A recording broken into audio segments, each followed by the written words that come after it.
Hello my dear friends, ADM education hub की YouTube channel में आप सभी लोगों का एक बार पुनः स्वागत है। दोस्त, आज के इस वीडियो में हम लोग चर्चा करेंगे बीएचयू पीजी काउंसलिंग 2022 के बारे में, जो कि CUET 2022 के थ्रू हो रहा है। और इसमें जो है इस वीडियो में जो मुख्य हमारा एम्फेसिस होगा वो होगा आपका प्रेफरेंस एंट्री पर। प्रेफरेंस एंट्री कैसे भरें, किन किन डॉक्यूमेंट्स की आपको ज़रूरत है, अंडरटेकिंग किन किन डॉक्यूमेंट्स के लिए आप दे सकते हैं। साथ ही साथ जो है आपको अगर आपकी मार्कशीट नहीं आई है, आपके पास ओरिजिनल मार्कशीट नहीं है, तो आपको क्या करना चाहिए उसके बारे में हम लोग बात करेंगे। ठीक है, देर ना करते हुए हम सबसे पहले आपको लेकर के चलते हैं कि आपको कैसे जो है लॉगिन करना है और उसमें जो है आपको क्या क्या चीज़ें दिखेंगी और कैसे आपको प्रेफरेंस एंट्री करनी है। ओके, चलिए तुरंत चलते हैं हम लोग। देखिए, हम जो है लॉगिन कर चुके हैं। आपको BHU ऑनलाइन टाइप करना है, इसके बाद फिर अंदर आपको आ जाना है और अंदर आकर के आपको जो है PG स्टूडेंट लॉगिन में आना है। वहाँ पर आकर के आप जो है अपना ID और पासवर्ड डाल करके, मतलब आपका जो रजिस्ट्रेशन नंबर है, एप्लीकेशन ID है, और साथ ही साथ जो है आपका जो CUET का जो रोल नंबर है वो आपका पासवर्ड है। ठीक है, वो डाल करके आप अंदर आ जाएंगे और यहाँ पर आने के बाद कुछ इस तरीके का आपको इंटरफेस दिखेगा, है ना। कुछ इस तरीके का आपको इंटरफेस दिखेगा। यहाँ पर आपको प्रेफरेंस एंट्री दिखा हुआ है, कोर्स एलोकेशन है, हॉस्टल एलोकेशन है। तो जो प्रेफरेंस एंट्री है वो जो है अभी हो जाएगा।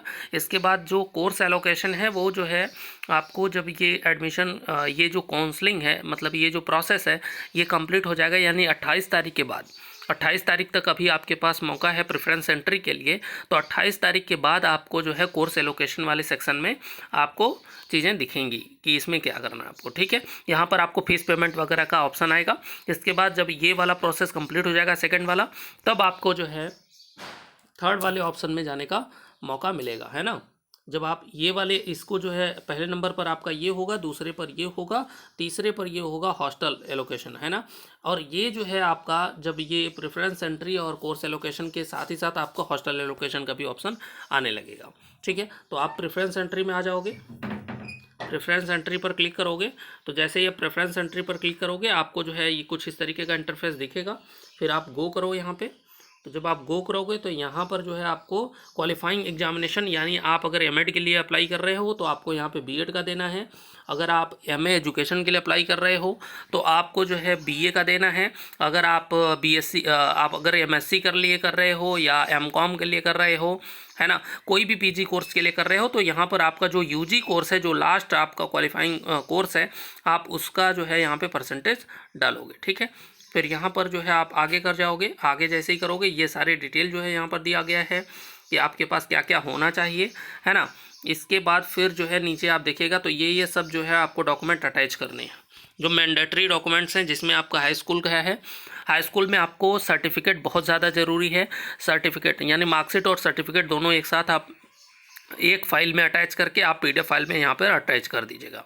ठीक है, और इसके बाद जो है आपका इंटरमीडिएट का जो मार्कशीट है उसको यहाँ पर अपलोड करना है आपको। हो सके तो अगर सर्टिफिकेट हो तो वो भी जो है अलग अलग अलग, अगर दोनों हो तो दोनों को एक साथ अटैच करके लगा दें। इसके बाद आपका जो है ग्रेजुएशन फर्स्ट सेमेस्टर का जो जिनका सेमेस्टर बेस है वो तो सेमेस्टर वाले में लगा लेंगे, जिनका सेमेस्टर नहीं है, जो ईयरली वाले हैं, वो ईयरली वाला अपना यहाँ पे अपलोड करेंगे। ठीक है, तो फर्स्ट सेमेस्टर हो गया आपका, second semester, third semester, fourth semester, ये सब। ठीक है, फिफ्थ और सिक्स, ये 6 सेमेस्टर के आपके मार्कशीट हो जाएंगे ग्रेजुएशन के, यानी आपके BA BSc BCom BBA BCA जो भी आपने किया हुआ ग्रेजुएशन के लिए, आपको उसका जो है यहाँ पे डिटेल देना है। ठीक है, इसके बाद आपका हो जाएगा यहाँ पे ऑल सेमेस्टर अदर मार्कशीट वाले में आपको, अगर आप MEd के लिए अप्लाई कर रहे हैं तो आपको यहाँ पर BEd का चारों सेमेस्टर का मार्कशीट लगाना है। अगर एक चीज़ और जो हमने आपको बोला है कि आपको क्या करना चाहिए, अगर आपके पास मार्कशीट ओरिजिनल नहीं है तो आपको क्या करना है, आप जो है जिस भी कॉलेज में आपने पढ़ा है, आपके पास अगर ऑनलाइन रिज़ल्ट आ गया है तो आप उस रिज़ल्ट को प्रिंट कराइए और उसको लेकर के जाइए अपने प्रिंसिपल के पास। वहाँ पर उनसे जो है वेरीफाई करा लीजिए और हो सके तो आप जो है यूनिवर्सिटी के रजिस्ट्रार के पास जा कर के भी आप वेरीफाई करा सकते हैं। ठीक है, अदरवाइज़ आपका जो है जो प्रिंसिपल है अगर उसने सिग्नेचर कर दिया है, मोहर लगा दी है, तो भी आपका वैलिड हो जाएगा, है ना। तो आपके लिए फिर कोई शक की गुंजाइश नहीं रहेगी कि उसमें जो है कोई रिजेक्शन या कोई जो है दिक्कत आपको आएगी। अदरवाइज़ जो है अगर आप नहीं चाहते हैं तो भी आप कर सकते हैं, वो आपका रिस्क होगा, है ना। तो रिस्क लेने से बेहतर है कि आप जो है अभी स्कूल कॉलेज खुल चुके हैं, आप जा कर के वहाँ पे बात कर सकते हैं, ठीक है। ये जो है स्पेशली आपका एलएलएम और एमएड के लिए है। और देखिए जो जिस सेक्शन का है, जैसे मान लीजिए कि कोई बीएचयू का स्टूडेंट है, ओबीसी है, एससी है, एसटी है ना, तो जो जैसा आप लॉगिन करेंगे वो ऑप्शन आपको देखने को मिलेगा जिस भी कैटेगरी से आप बिलोंग करते हैं। जिनका हम ओपन किए हुए हैं वो ईडब्ल्यूएस कैटेगरी से बिलोंग करते हैं, इसलिए उनका जो है यहाँ पे ईडब्ल्यूएस का सर्टिफिकेट मांग रहा है। और ये भी चीज़ ध्यान रखिएगा कि आपको ईडब्ल्यूएस का हो, एससी का हो, एसटी का हो या ओबीसी का हो, लेटेस्ट चाहिए। लेकिन अगर आपके पास नहीं है तो भी कोई बात नहीं, जो भी आपके पास है वो जो है आप यहाँ पे अपलोड कर दीजिएगा।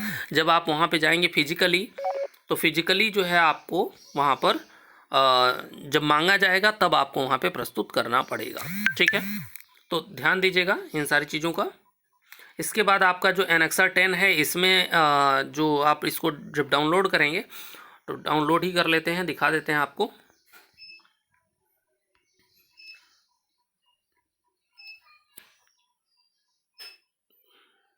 देखिए कुछ इस तरीके का है कि आप जो है अंडरटेकिंग देना है, undertaking bye candidate for online document submission. आपने जितने भी डॉक्यूमेंट्स दिए हैं वो डॉक्यूमेंट्स सही हैं। और ये जो है आपका यहाँ पीजी होगा, ये यूजी का इन्होंने अपलोड कर दिया है ना। तो इसको प्रिंट करवाना है, प्रिंट करा करके आपको इसको फिल करके यहाँ पे फिर से रीअपलोड आपको करना है, ठीक है। तो ये हो गया आपका। इसके बाद ये सारी चीज़ें हो गई, और जो कुछ भी बचा हुआ है ना, मतलब जो कुछ भी आपका बचा हुआ है यहाँ पर जो है जेपीजी फॉर्मेट में ये सारा सब कुछ आपको यहाँ पे दिखेगा, है ना। चलिए, और एक चीज़ और है जो क्या क्या चीज़ें और चाहिए आपको, एक हम जो है अलग आपको लेकर के चल रहे हैं अदर सेक्शन में। देखिए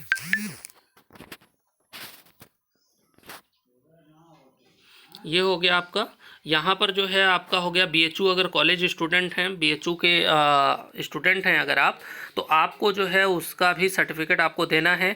यानी आप जो है जो लास्ट सेमेस्टर, मतलब जो आपका आई कार्ड है वो आई कार्ड भी आप लगा सकते हैं, है ना। या फिर आप लास्ट सेमेस्टर का जो मार्कशीट है आप उसको भी लगा सकते हैं यहाँ पे कि आप जो है वहाँ के स्टूडेंट रहे हैं, है ना। लास्ट सेमेस्टर जो भी आपका रहा हो वो भी आप लगा सकते हैं, ठीक है।